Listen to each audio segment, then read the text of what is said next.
Alrighty, guys. So Sunday night shop update. Let's just start over here, right? So, Gypsy, I went ahead, stuffed the motor for Nicholls. He can come over tomorrow after work, finish putting the pipe, radiator, all that good jazz on there. And then I got to wire in the auto purge and a couple other features we're adding for the year, and we should be ready to rock and roll. We've got a little over 2 weeks till the first bracket race. He's planning to go race the bracket race. The indexes they have listed, he's planning to run the 6.0 and the 530 class, which I've never heard of before in my life, but I know the bike's more than capable of. It'll be a little hot and heavy for it, but should do it in the cold weather, as long as we can get traction. I'm going to spin y'all around here. Obviously, I got all Nicholls stuff laid out for him, ready to go. William brought this girl. It hucked a rod. Wound up diagnosing that down, kind of getting an idea of what happened. A lot of it had to do with cycle fatigue and the age of the motor, but that motor, which is now mostly in this box, I've been cleaning parts just to get my bench cleared off, right? I like to, when they come in, clean them, bust them down, get everything sent off to machine shop. So I've got crank and everything in my trunk, ready to go to the machine shop.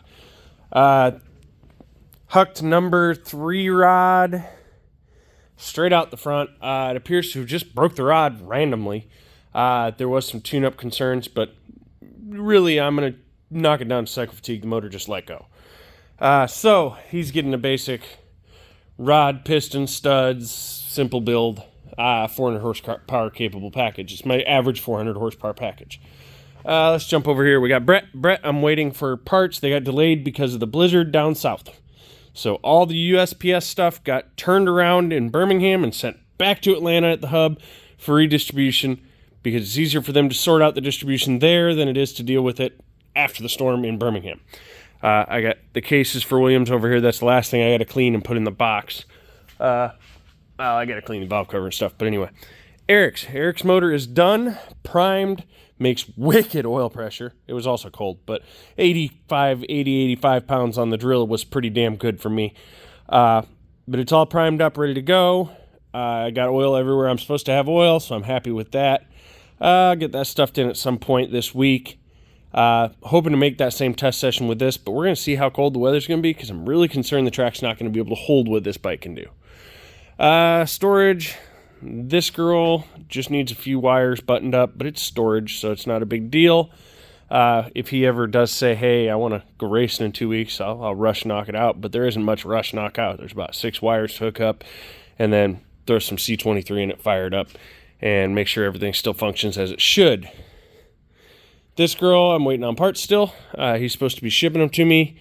Along with, I found him a shock. He's trying to purchase a shock. So if anyone knows of someone who has a good shock for about 74-ish inch wheelbase, we'll say 180 to 200 pound jockey. That way, if we go longer, it'll still work. Let me know. Preferably a Penske. This girl is Ricky's. Ricky's working on trying to find a motor. That girl's in line, of course, behind Eric's. Scotty's got his motor out, stripped down, ready to go. He's going to do a new motor this year. He's changing the whole combo on that bike. And the MS3 bike is here. I've been tinkering with it, working on the tune, just making sure everything works. I still have 2 connections to make, the boost control and the map switching button. Then I can go ahead, button everything back up. I need to re-verify the injector firing order, because I have a suspicion. Because I remember I flipped the ignition firing order around and got it happy, but I think the injector firing order is still firing backwards, because down low it's got kind of a burbly, doesn't like it, but up top it's fine, which is a sign that the injectors aren't at the right angle, or they're just not in the right place at all. So I will assess that tomorrow. Once Nicholls has got that girl off, that girl will go back on there and get knocked out this week, so I can get it on the dyno as I planned. Like I said, I hope to have that on the dyno this week, because then that gives me a full week to tune it out and get it happy before it goes home. I got a message to the gentleman back about that. He shot me a message early this morning, the bike that's back there in the corner. Have not heard anything on that motor or getting anything further. I've got the rods, but that's all I've got. So I got the rods and a head gasket, which isn't paid for. I went ahead and ordered at the same time I ordered other stuff. So got to get the frickin' bearings, case gasket set, and then I can go ahead and assemble that girl. and then it can go home. I got to put it on the run stand, break it in and all that. The TTR 90 timing chain got lost in shipping, and no one wants to take accountability for it, so we're SOL on that. In any case, it is cold. I'm going to head home. It is currently about 7:30 at night on Sunday. A little early for me, but, it's Sunday. I need to go run laundry, take care of the cats, all that good jazz, my usual weekly routine. The cats are on an auto feeder. They get fed every Sunday. It gets refilled. Same with the auto waterer, and the litter box gets cleaned Wednesdays and Sundays. So, in any case, that's all I got left. I'll be back in tomorrow. Y'all have a beautiful day.